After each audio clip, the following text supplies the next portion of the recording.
যেই মানুষ আমি আল্লাহ একদর করে বানাইলাম।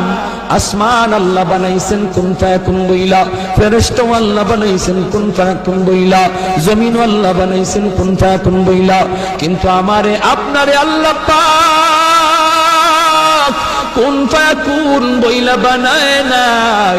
আমাকে আপনাকে যখন আল্লাহ বানাইছে, খালাকতু বিয়াদাইয়া, আল্লাহ বলে আমি আমার নিজের হাত দিয়া বান্দা বান্দিরে বানাইছি।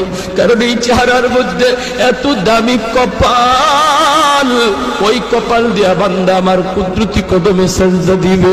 এই কপালটার এত দাম, এই কপাল কুন ফায়াকুন বললে হয় না, এই কপাল ফেরেশতাদের হাতে বানাইলেও হয় না, আমি আল্লাহ নিজের হাতে বানাইছি।